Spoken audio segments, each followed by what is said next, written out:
I feel like I'm having a little deja vu. Please let me know in the comments below if you feel that way too.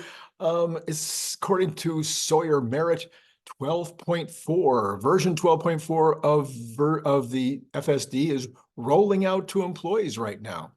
And then it should roll out to the rest of us next week. For some reason, I thought that happened last Sunday, but I'm probably losing it. And maybe the versions are just rolling out too fast for me to keep up. In any case, that's pretty exciting news. And it does have an auto parking involved.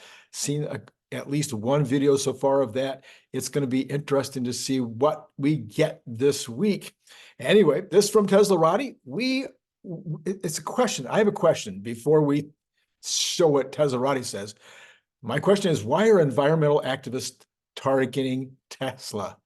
It is beyond my ability to imagine why they attack Tesla. It's just crazy.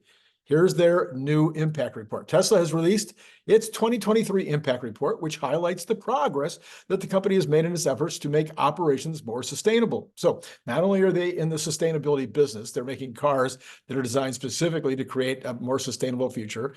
Then they're making trucks, they're making semis that do the same thing. Then they're making energy storage systems that are supposed to do the same thing. Then they make some solar products that are designed. Everything that they do is designed to make a more sustainable future. Now, you could argue about the optimist, but I could argue that's going to also add to sustainability. We'll talk about that another day. It says, according to the article, immediately noticeable is Tesla's 2023 impact report was the idea that the sustainable future is within reach.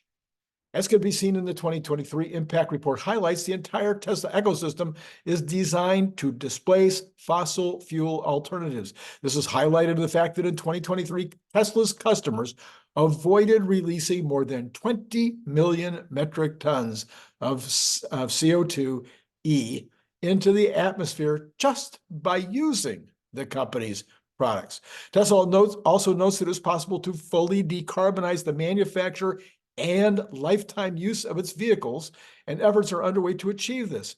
Battery recycling efforts, for example, have allowed Tesla to support the recovery of enough battery materials to produce 43,000 Tesla Model Y rear-wheel drive vehicles. That's already a good amount of zero-emission cars, but it will likely only get better. Tesla has also emphasized that its factories are among the most sustainable in the industry. Giga Shanghai, for one, uses 35% less energy per vehicle produced compared to the Fremont factory, and 49% of Giga Nevada's total HVAC systems were run by dynamic controls. Most impressively, 100% of Giga Berlin's electricity was matched with renewables in 2023. Tesla Energy has been flexing some strength in recent quarters. And as per the company's in its 2023 impact report, Tesla's solar customers shone last year as they were able to generate enough zero-emission electricity to power all of the Tesla locations. These include Tesla manufacturing, support, research, sales, service, and delivery sites more than 3 times over. That's quite impressive, especially since Tesla produced 1.845,985 vehicles in 2023. Tradesmith joined Patreon. I'm sorry. I thought I was still reading the same article, but I wasn't. I need to put some spaces or something in between these articles. So a gentleman named Tradesmith, or goes by Tradesmith, joined Patreon. I want to thank him so much for joining today. And Joe P., who joined a couple of months ago, is just about to get either 2 free audiobooks or a Cybertruck bottle opener. See both above, for joining at the 10-month level, just as I said, about 2 months ago. It took a little longer than usual because guess what? I was on vacation for a month. By the way, this is Randy Kirk, and if you hit like or subscribe or notify, all of those things help the channel, but they're going to help you too, because if you subscribe, then it's going to bring up my programs in the future so that you don't forget about me. And why would you do that? Anyway, and hitting notify is really going to help because tomorrow morning, Larry Goldberg is likely, we've arranged it, so he will probably be back. And we're going to do part 2 of a discussion we started today about what the All-In broadcast, the All-In podcast rather, the things that they had to say about the current economy, which I think were extremely interesting. I think you will too. And this morning's program was great too. I will give you a card later. If you didn't check that out this morning, you missed a really good one. Larry is very, very wise. And then we're piggybacking on the wisdom of the All-In boys, which there's a lot of brain power in that group. So just a heads up, if you want to throw your best ideas at me or start a conversation with me, the best way to do that is through Patreon. I'll generally answer in a few days to a week with Patreon. Yeah, you can DM me. You can use X in the comments. Or you can use the comment section below. But the best way to get my attention, Patreon. Goldman has cut back its theory on rate cuts this year to just 2. They think that the Fed will lower rates in September and then again in December, but they're kind of almost on the wrong side of the bet right now, at least with regard to the overall betting, which is barely over 50% for that September cut. The economists have been all over the place with regard to the likelihood of cuts this year, and I'm no different. Last year, I said I thought that they would come early and often. I thought that the disinflation was in place. I thought we were even heading towards deflation, but I was relying very heavily on the work of trueflation, which seemed to be onto something with better numbers, better information that I was able to find elsewhere. But I have changed my mind about trueflation. As you know, I was on a program that they put together on a Spaces. We discussed the problems that I was having with them. I haven't seen any significant changes in the way that they're doing business since that discussion. So I continue to be worried about their numbers. Right now, they're sitting at about 2.5%. That's their estimate of where inflation is, which would actually be good since their government numbers are much higher than that. But overall, I look at their individual statistics on each of the categories, which right now, all of them are trending higher. Almost every single one is trending higher, which gives me pause to think that we're anywhere close to solving the problem of inflation right now. And the 2.5, based on a lot of other information we're seeing, doesn't seem to fit either. So I now am looking way more at other information, not besides the CPI, the PPI, this PCE, but also information that I'm gleaning myself from some of the people that are giving us information, let's say on natural gas prices, or on trucking, or on container costs coming in from China, which have been going up radically recently. This is not the kind of stuff that you're getting anywhere else. And we're also, as we talk a little bit about probably tomorrow with the All-In podcast, they don't count interest anymore in the CPI, which makes 0 sense. Okay. All right. Breaking. The market is now pricing in just 1 interest rate cut for the entire of 2024. As I was putting this together, this came out. This is according to Bloomberg, and the Kobasi letter is reporting it. That is down from the 2 cuts being priced in just 10 days ago, when the CPI inflation came in at 3.4. This comes as US PMI data on Thursday showed inflation remains sticky. Since January, a total of 5 interest rate cuts have been priced out of market expectations. Now, on Wednesday, Goldman Sachs CEO David Solomon, the same company, said he expects 0 cuts this year. Guess who else thinks that there's going to be 0 cuts this year? That would be me. Maybe in November, maybe in December, but probably unlikely. Well, if you follow the channel, you know that since I publicly admonished Trueflation for their data fixes, I have been saying now that inflation is not continuing a downward trajectory. I see little to suggest that it is, and therefore no rate cuts in 2024. That's my position. On the other hand, we might begin to see consumers cutting back harder than they already have in the past couple of months.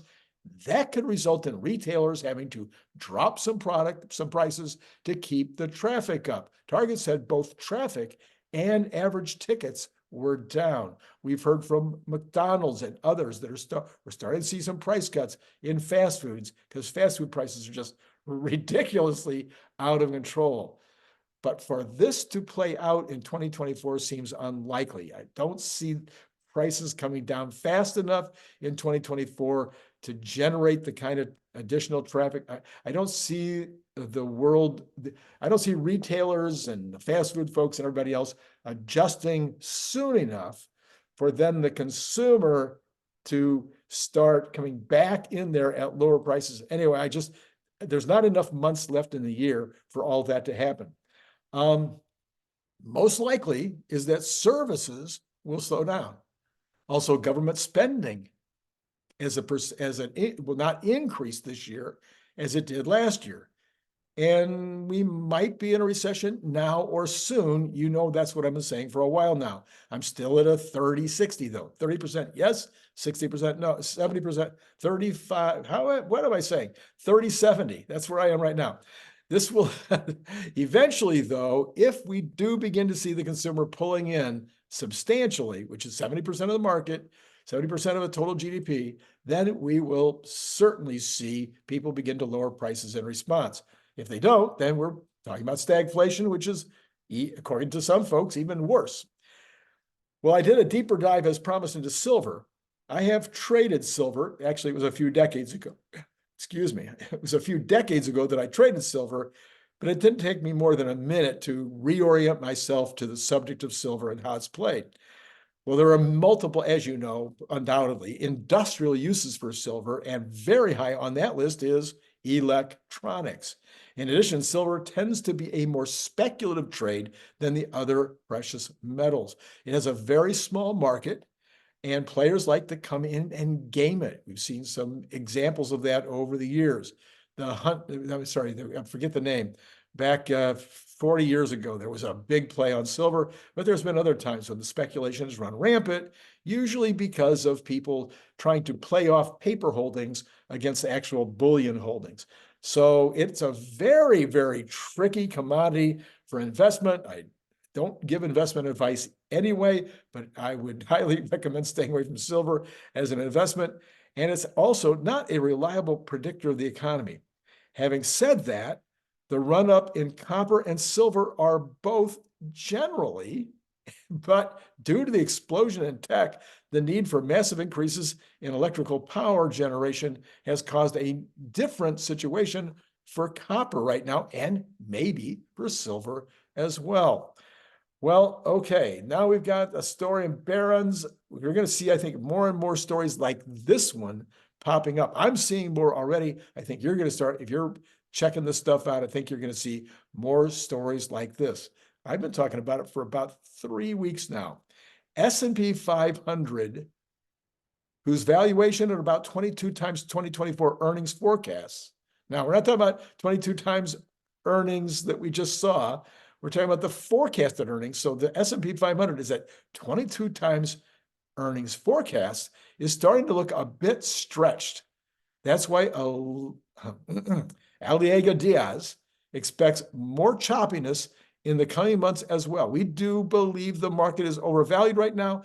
He says the risk for stocks is to the downside. And it's not just rates and inflations that could knock it down, according to David Bianco, Chief Investment Officer for the Americas at DWS Group.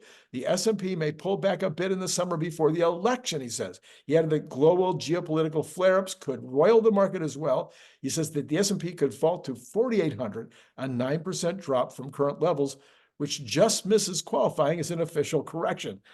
That's a very odd thing to say, 9%. That's what it's going to drop. I think it could easily go to a correction.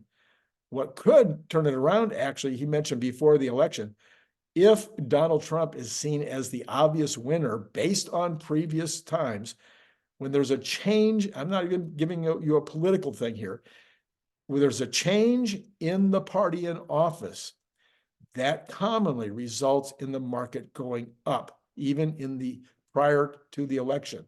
When it's seen that that looks like there's a good chance there'll be a change in party, that typically shows a positive in the stock market. So we'll see what happens as we run up to the election. This from CNBC, amongst all U.S. adults, 72% they were doing okay. in 2023. That is the lowest percentage since April of 2020, according to the annual Federal Reserve survey released Tuesday. The sentiment has been trending down since 2021, when it was at 78%. Notably, the share of parents with kids who say that they're doing okay dropped from 69% in 2022 to 64% in 2023. A lot of this has to do with inflation, as 35% of the 11,400 survey respondents say rising prices were the main financial challenge to them in 2023. And we've seen plenty of evidence that that is continues to be the challenge in 2024. Okay, as mentioned earlier, you are gonna want to go back and see that interview that I did with Larry this morning. We took a look at a few other things, but then we eventually got around to talking about the All In podcast. Very, very interesting show. I highly recommend the card right here to go back and check that out. Otherwise, expect to see you in the morning with more Larry and more from the All In podcast boys. That's it for now. It has been great talking to you.